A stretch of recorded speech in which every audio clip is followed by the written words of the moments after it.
Hey guys, and welcome back to Monster Hunter 3 Ultimate. Last time we took down the Rathian, and now today we're taking on the Giganox. And as you can plainly see, well, one, we have a bunch of people to talk to, but two, and more obviously, what the fuck is that thing on my hunter's back? Well, that is called the Chainsword, and it's a direct upgrade from the previous weapon I had, which was some sort of Iron Katana item. But yeah, the chainsword sounds it is exactly how it sounds. It is a chainsaw sword. With chainsaw sounds, by the way. So before we get started, we are gonna just check to see what these people want. Frankly, I don't care. But Chacho's level increased, so that's good. Also, as you can plainly see there, or actually I don't think you can see because I'm going through ridiculously fast, but what's it? The Rathian can now be found in Mogul Woods on free hunt. Oh, okay, so they're actually letting me know that the urgent quest is up, but we're not doing that right now. We are doing other fun stuff. Or at least we better be.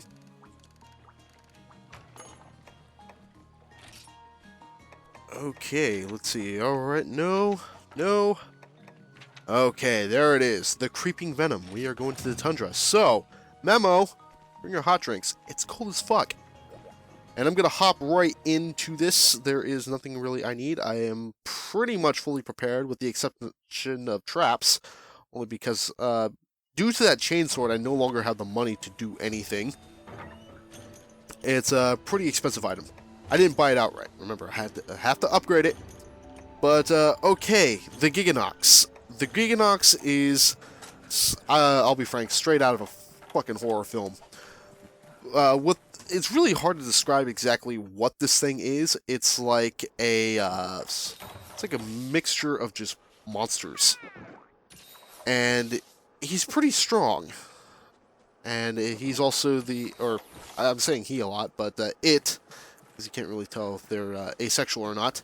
It's the parent of those little giggies. So watch out. But it's much larger too, so that's something else to really keep in mind. Okay, getting into the Giganox history here. Okay, or not for the time being, because I thought this would be the area where we could, find said Giganox. No, not here either. Okay, so Area 4 then. Alright, Giganox is a cousin species of the Kizu. Now, Kizu's been around since the original Monster Hunter. And frankly, it has a lot of common traits with the Kizu in terms, not so much physical structure, but rather look. So pale, probably has quite a few veins here and there. But in terms of structure, Giganox is way different. Like, it's hard to even believe that the two are even related. And frankly, I think the Kizu is a much more horrific monster, but the Giganox comes pretty close. Weak point, there's actually two types of weak points for the Giganox. There's one for when he's in rage mode, and one for, well, right now, when he's calmed down. When the Giganox is calm, attack the head. When the Giganox is in rage mode, well, one, you want to avoid the poison. And his weak point then is the tail. So, yeah. The most irritating thing with Giganox is this. Giganox can go onto ceilings and walls and even attack from them. And the only two ways to really get him down is with either bounce bombs, which I have in my inventory here, or if you're a gunner and you're shooting at him.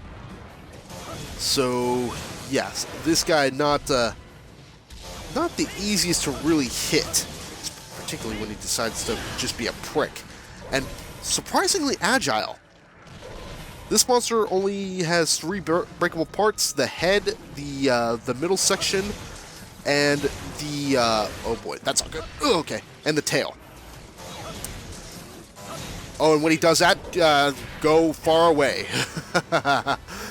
for obvious reasons. Now, this monster also has a pin attack, but he can only use this pin attack when it's on the ceiling.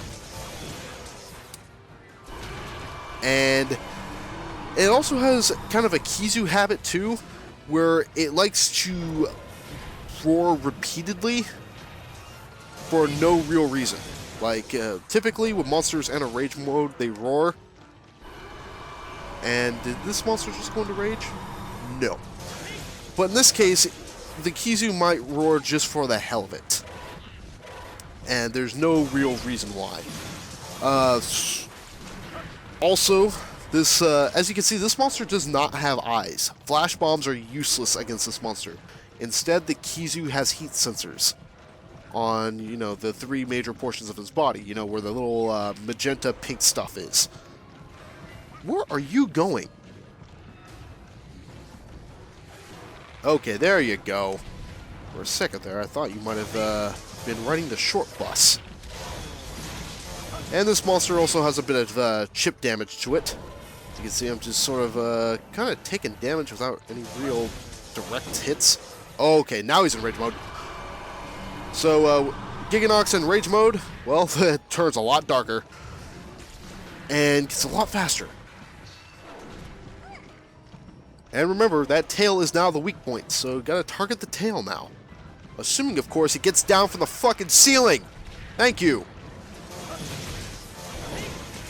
And, okay, as you can see, that has a slightly larger hitbox than it looks. I don't think that smoke actually physically touched me.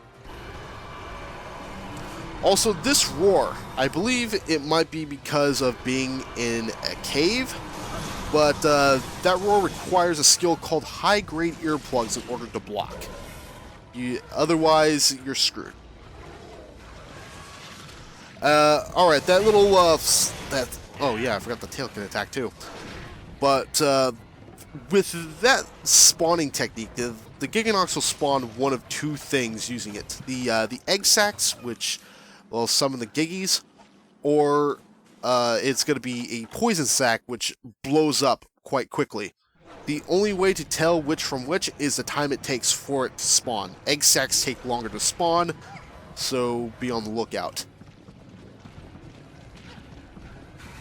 There was a couple of other things about Giganox too that I wanted to get into, but I forgot what they were.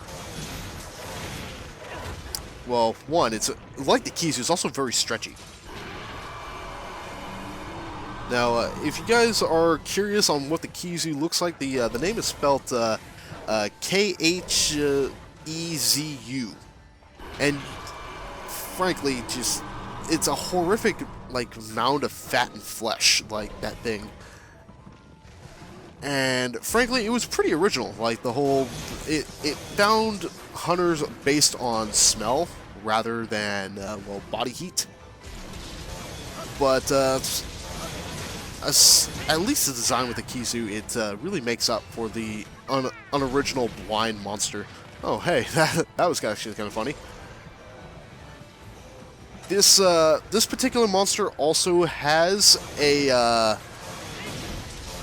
what was it? A subspecies variant. Okay, yeah, that's also the particle effects too. That changes between the two sacks.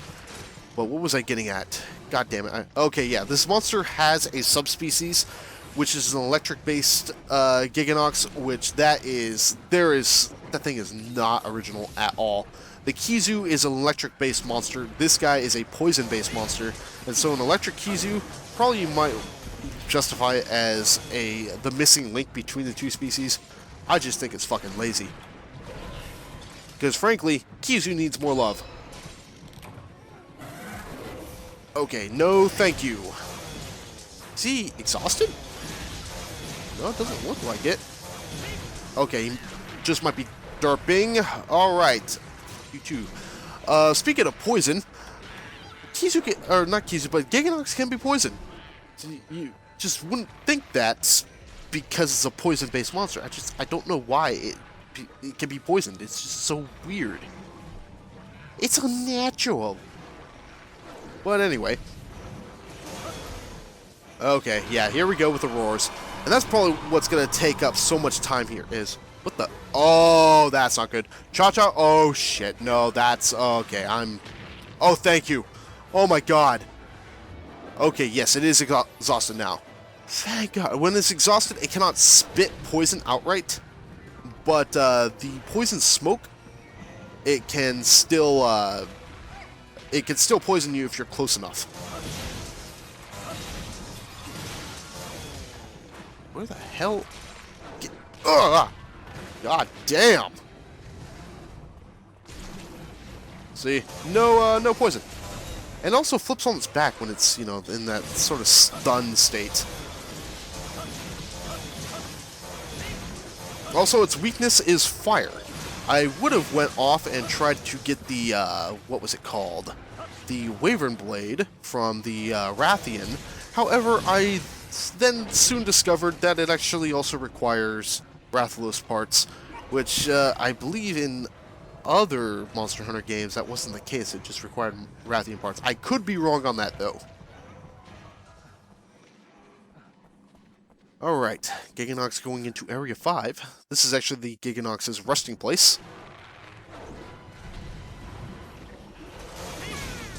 Where are you going? Is there a bone pile for you to eat from?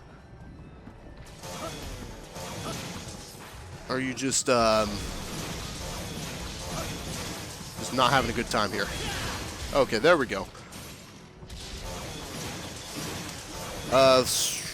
In terms of thunder, Giganox is pretty neutral about it. However, I'm primarily using a thunder-based weapon. Well, frankly, it just has more attack. That's why.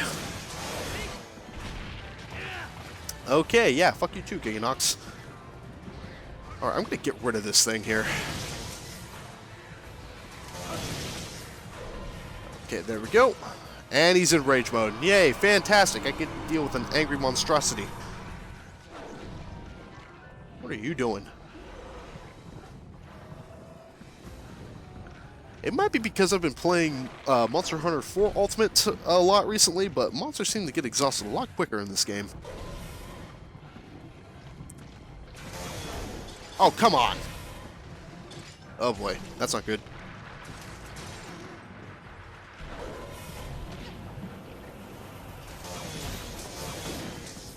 That's really not good. Nope. Okay, thank you. And that charge attack, surprisingly kind of common. Oh boy, no, get away from me. And that thing has, wow, this guy has a lot of range. Alright, this is what I'm going to do. I'm going to leave this area real quick, and I'm going to heal up and get that, that hot drink. Man, it's cold as balls in here.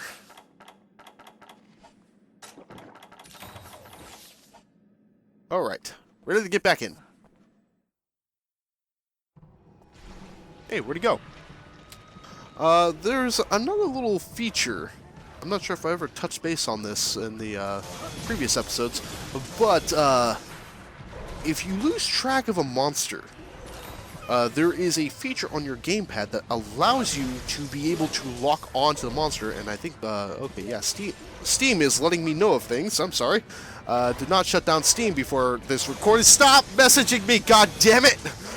Okay, but as I was saying, the feature on your Wii U gamepad allows you to be able to lock onto a monster, and when you press the, I believe, the L button, your camera automatically focuses on the monster. So even if the monster leaves the area, you still track it as long as you're just in the same area as that monster. So let's say, oh boy, he's angry.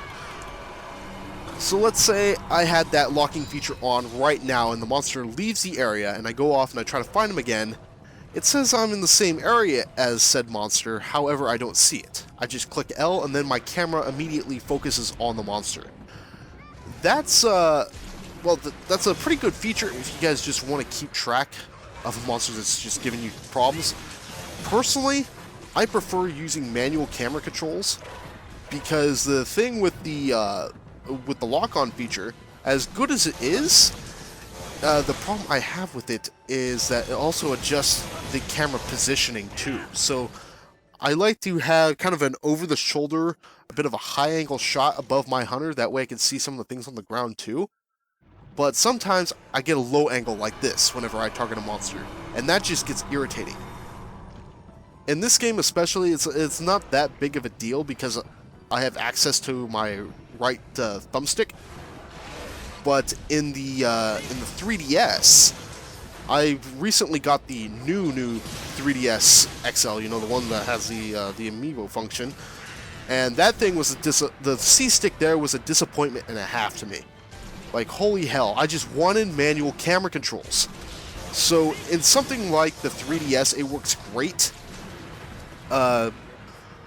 Even though that feature is of the camera switching levels is still kind of annoying, the 3DS it works pretty good. So if you're playing this game on a 3DS, go ahead and use that. It just, there's nothing shameful about it. And I think I broke all this guy's parts already. And I think he's exhausted again. Okay, yes, let's do it. No, he's not. Oh boy, no, he is not. He was stunned. Oh no, this is not good. No, get away from me. Thank you. Okay, some first aid medication. Now, Giganox, when it charges, he will only go in a straight line, thank God. But he also, he can fake out too. So, he might attack, he might not. Okay, what are you doing? Alright, he's exhausted. But because this is the area that he goes to sleep, this, what he's doing right now is he might be going off to get a bone pile or something, or just, I'm not really sure what he's doing, but he's supposed to go to this area in order to rest.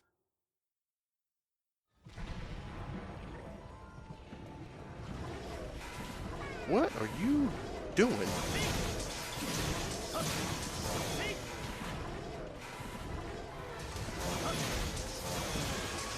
Get away, get away, get away, get away! Oh, you little bastard! No! Oh, that was strategically planned.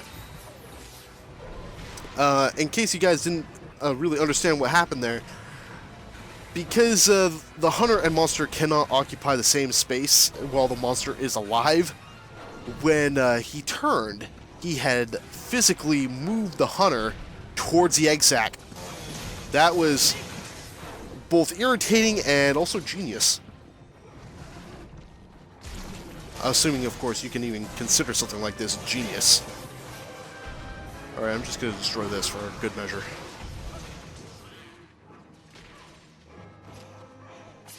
Alright, and that was the Giganox. Took a little bit more time than I thought it would, but then again, time actually kind of flew in this quest. I mean, most of it was kind of running around and rambling. Oh, and I think even Cha-Cha got something. Or maybe not, because... Oh, you little... Get over here, you little bastards. There we go. Alright, just gonna carve these guys up. I've been getting a lot of baggy materials lately. But you can never have too many of these, especially since, well, they're baggies and they can go to hell. Alright, I believe next up we are going to be fighting the Lagiacrus outright. Only problem with that is I'm going to need a different weapon. Do not want to use a thunder weapon. Well, by the way, the chainsword is, oh, I've been calling it chainsword. It's actually called chain slaughter, I believe. But it is a thunder-based weapon, and you do not want to be using it on a thunder-based monster. Oh. Let's see, okay, yeah, that looks pretty good. So, next time, we take on the Lagiacrus for the final time. And it will be chaos. And I'll see you then. Take care.